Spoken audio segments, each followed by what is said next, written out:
Well, howdy there, Internet people. It's Bo again.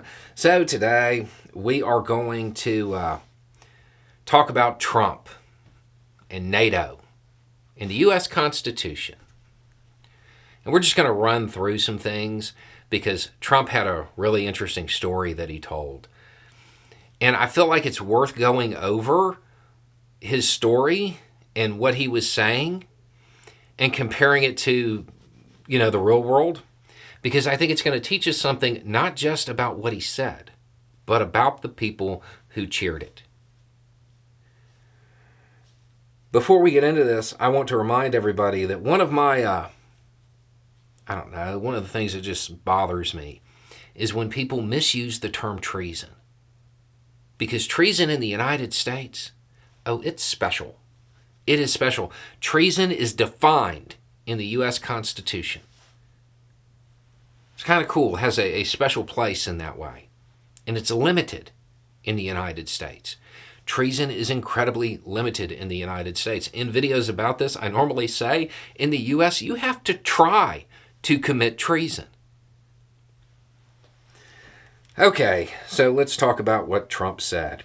First, he said that he was meeting with the NATO people and he forced them to pay more and he did this by, it doesn't matter because he's lying. The deal to increase all the payments, that happened in 2014. He's taking credit for something he didn't do. He wasn't president then.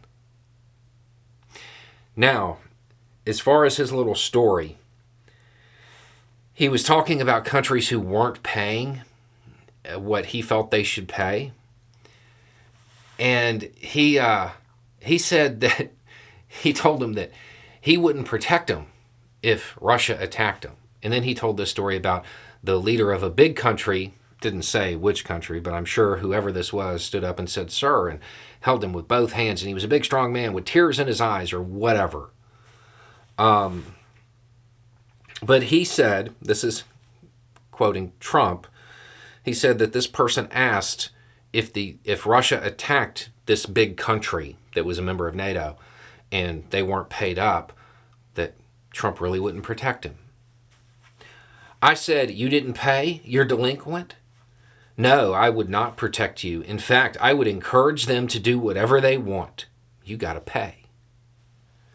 So he's saying that if Russia attacked a NATO ally, that he would encourage Russia. He would adhere to them. That's interesting. Okay, so first, we're going to start with this. It's part of the U.S. Constitution. I am certain that all of Trump's supporters have read the U.S. Constitution. I know this is just a refresher. It's not like I believe this is the first time you're ever going to hear this because you've never read it. This Constitution and the laws of the United States which shall be made in pursuance thereof, and all treaties made, or which shall be made, under the authority of the United States, shall be the supreme law of the land. It's called the Supremacy Clause, if you want to look it up for yourself. So, treaties are part of that. You probably didn't know that. Now, if you want to know what's interesting about the NATO treaty, Article 5 kind of enshrines the idea that an attack on one is an attack on all. So if somebody was, let's say Russia, if they were to attack a NATO country, even a big NATO country, well, that would be an attack on all members of NATO. Article 3, Section 3, Clause 1.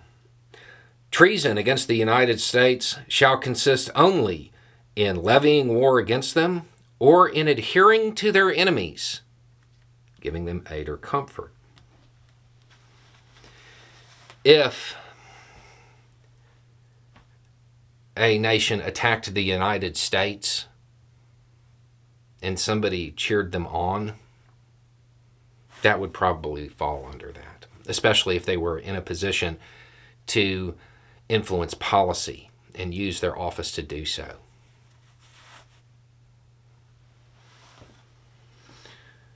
Trump doesn't belong anywhere near foreign policy. His claims about everything he accomplished most of them cannot survive a basic fact check.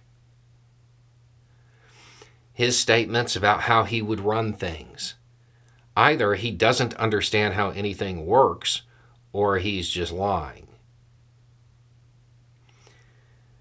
The idea that the United States would shirk its responsibilities under NATO, that is the kind of statement that undermines global security.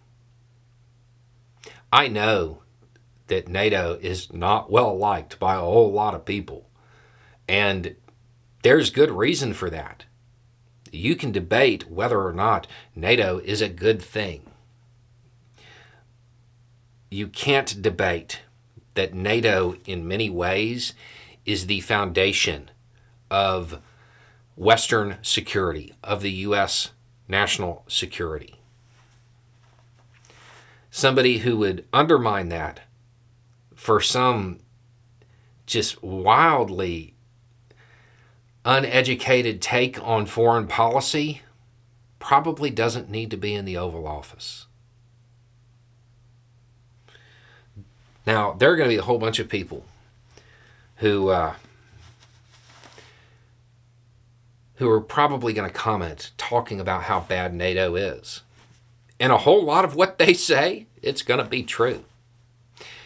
And their take, for a whole lot of them, is going to be that NATO shouldn't exist.